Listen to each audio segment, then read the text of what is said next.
사도신경으로 우리의 신앙을 하나님 앞에 고백합니다. 전능하사 천지를 만드신 하나님 아버지를 내가 믿사오며 그 외아들 우리 주 예수 그리스도를 믿사오니 이는 성령으로 잉태하사 동정녀 마리에게 나시고 본디오 빌라도에게 고난을 받으사 십자가에 못 박혀 죽으시고 장사한 지 사흘 만에 죽은 자 가운데서 다시 살아나시며 하늘에 오르사 전능하신 하나님 우편에 앉아 계시다가 저리로서 산자와 죽은 자를 심판하러 오시리라. 성령을 믿사오며 거룩한 공회와 성도가 서로 교통하는 것과 죄를 사하여 주시는 것과 몸이 다시 사는 것과 영원히 사는 것을 믿사옵나이다. 아멘.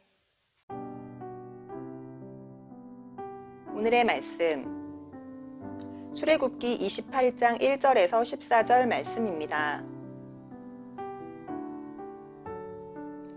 너는 이스라엘 자손 중 내 형 아론과 그의 아들들 곧 아론과 아론의 아들들 나답과 아비후와 엘르아살과 이다말을 그와 함께 내게로 나아오게 하여 나를 섬기는 제사장 직분을 행하게 하되 내 형 아론을 위하여 거룩한 옷을 지어 영화롭고 아름답게 할지니 너는 무릇 마음에 지혜 있는 모든 자 곧 내가 지혜로운 영으로 채운 자들에게 말하여 아론의 옷을 지어 그를 거룩하게 하여 내게 제사장 직분을 행하게 하라.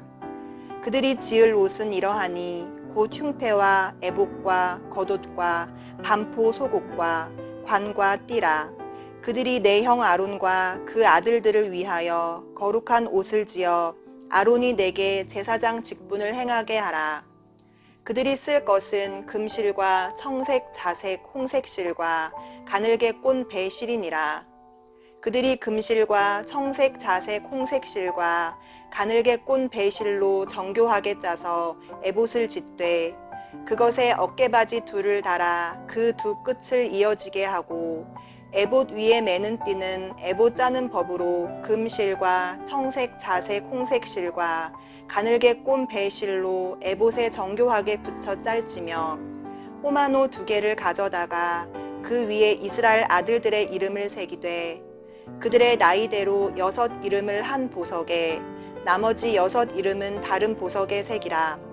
보석을 새기는 자가 도장에 새김같이 너는 이스라엘 아들들의 이름을 그 2 보석에 새겨 금태에 물리고 그 2 보석을 에봇의 2 어깨바지에 붙여 이스라엘 아들들의 기념 보석을 삼되 아론이 여호와 앞에서 그들의 이름을 그 2 어깨에 메워서 기념이 되게 할지며 너는 금으로 태를 만들고 순금으로 노끈처럼 2 사슬을 땄고 그 따은 사슬을 그 태에 달지니라. 오늘 본문 1절을 보면 하나님은 모세에게 아론과 그의 아들 나답, 아비후 그리고 엘르아살, 이다말을 제사장으로 임명하라고 명령하십니다. 아론의 아들들 중 나답과 아비후는 머지않아 제사장직을 잘못 수행하여 죽게 되는데 엘르아살과 이다말은 제사장직을 계속 수행했고 아론이 죽은 후에는 엘르아살이 그 자리를 계승하게 되죠. 특별히 대제사장으로 섬기게 될 아론의 옷은 영화롭고 아름답게 보이는 거룩한 옷이어야 했습니다. 제사장의 화려한 옷은 자기의 가시를 위한 것이 아니라 거룩한 공간에서 사역해야 했기 때문이었죠. 아름다움과 영광에 초점이 맞춰진 이 옷을 만드는 사람 역시 하나님의 그 지혜로운 영으로 채워진 능숙한 장인이어야 했습니다. 아론의 옷은 흉패, 또 에봇, 또 줄무늬였던 반포 속옷, 그리고 간이라 말하는 두건과 또 띠입니다. 그리고 아론뿐만 아니라 제사장들이 입어야 할 그 예복도 만들어야 했죠. 무엇보다 대제사장이 입게 될 에봇은 금색과 청색, 자색, 홍색실, 그리고 가늘게 꼰 배실인 모시실을 사용해 만드는데 이 실들은 휘장을 만드는 데 사용했던 것입니다. 성막이 바깥 세계와 구별된 것처럼 제사장의 의복도 다른 옷들과 구별되었던 것이죠. 제사장 의복 중에 가장 먼저 소개되는 에봇은 값진 아주 값비싼 재료들로 정교하게 또 아름답게 만들어진 가장 마지막에 입는 겉옷이었습니다. 기류와 만드는 방법이 분명하지는 않지만 양쪽 어깨에 보석을 달았으며 중요한 것은 그 보석에는 야곱의 12아들의 이름을 새겨 넣어야 했다는 것입니다. 섬세하게 세공한 금태 위에 부착된 보석들은 12지파를 상징하는 것으로서 어깨에 짊어지고 다니면 그것으로 인해 하나님께서 내 백성을 늘 기억하겠다고 말씀하셨던 것이죠. 그러니까 어깨끈의 보석들은 이스라엘 백성들을 상시켜주는 기능을 한 것입니다. 하나님 앞에서 보석과 같은 존재였던 조상들과 맺은 그 언약을 기억하고 그 위에 자손들의 이름을 새겨서 그 자손들도 그 언약 위에 있음을 늘 기억하게 한 것이죠. 하나님은 광야라는 혼란이 난무한 이 무질서한 상황에서도 규례를 지키는 공동체로서 자칫 무질서해질 수 있는 백성의 삶에 하나님의 질서를 세우셨습니다. 비단 광야의 삶만이 아닌 가나안 땅의 삶에서도 하나님의 질서를 따라 살기를 원하셨던 것이죠.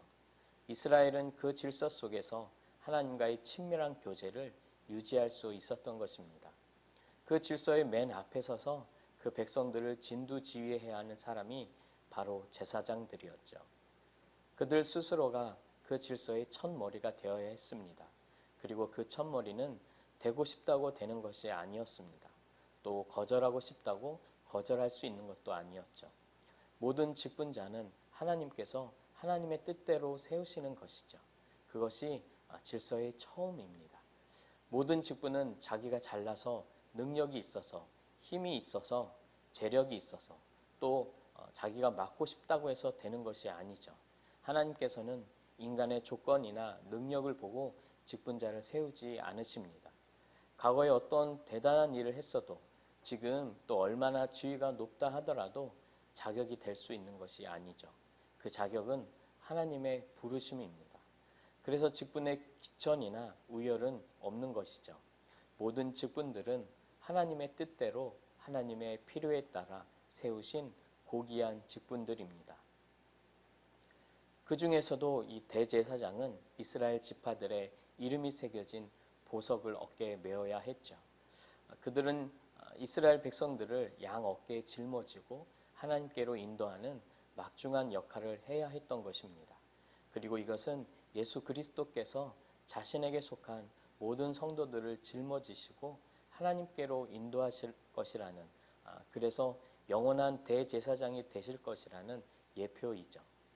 이스라엘 백성들의 운명이 대제사장의 어깨 위에 있었듯이 우리의 운명도 예수 그리스도의 어깨 위에 있다는 것을 보여주는 것입니다. 예수님은 하나님께서 백성들에게 주신 그 질서의 맨 처음이신 분이죠. 가장 첫머리에서 대제사장이 되셔서 그 질서에 따라 그 백성들을, 우리 성도들을 지휘하고 계십니다. 우리가 할 일은 그저 그 예수님을 믿고 의지하면 되는 것이죠. 예수님의 말씀에 순종하면 되는 것입니다. 그것이 하나님을 만나는 비결이고 하나님과 끊임없는 교제를 이어가는 비결이죠. 맨 앞에 지휘관이 무슨 말을 하는지, 어떤 지휘를 하고 있는지 알아야 하는 것이죠. 그래서 그 지휘관을 식별할 수 있는 것이 무엇이냐면 그가 입고 있는 옷입니다.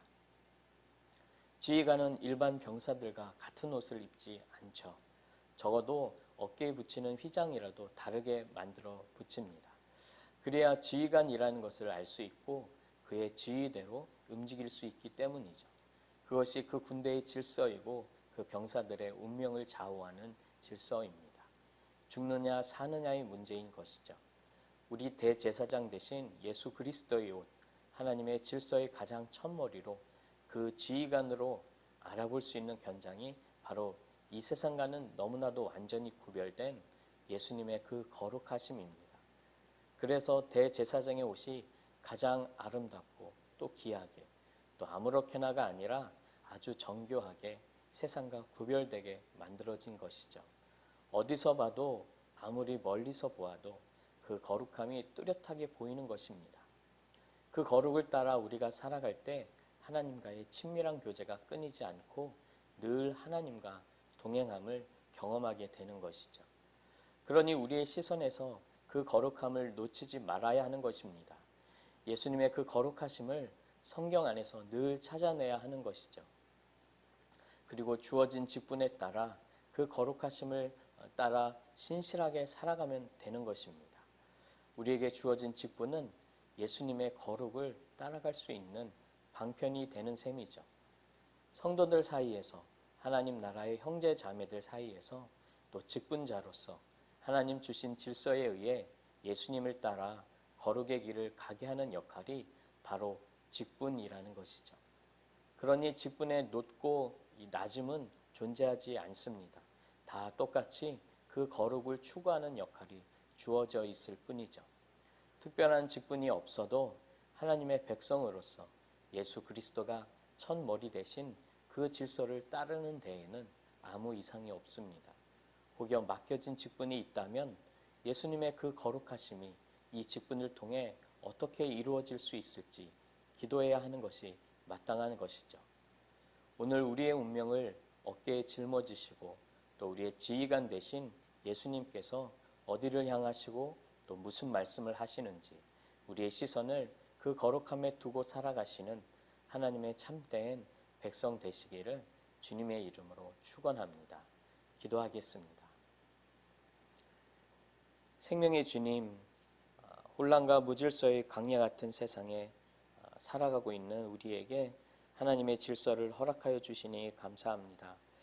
그 맨 앞 첫머리에서 우리를 진두지휘하며 하나님께로 인도하시는 우리의 지휘관 되신 우리 예수님께 우리의 시선을 고정시켜 주시고 그 거룩하심을 따라 주어진 직분을 감당하며 이 땅 가운데 아름다운 하나님 나라를 살아가는 우리 모든 성도님들 되도록, 우리 모든 교회 되도록 은혜를 더하여 주시옵소서. 예수님의 이름으로 기도합니다. 아멘. 주님이 가르쳐 주신 기도로 예배를 마칩니다. 하늘에 계신 우리 아버지여, 이름이 거룩히 여김을 받으시오며 나라가 임하시오며 뜻이 하늘에서 이루어진 것 같이 땅에서도 이루어지이다. 오늘 우리에게 일용할 양식을 주시옵고 우리가 우리에게 죄 지은 자를 사하여 준 것 같이 우리 죄를 사하여 주시옵고 우리를 시험에 들게 하지 마시옵고 다만 악에서 구하시옵소서. 나라와 권세와 영광이 아버지께 영원히 있사옵나이다. 아멘.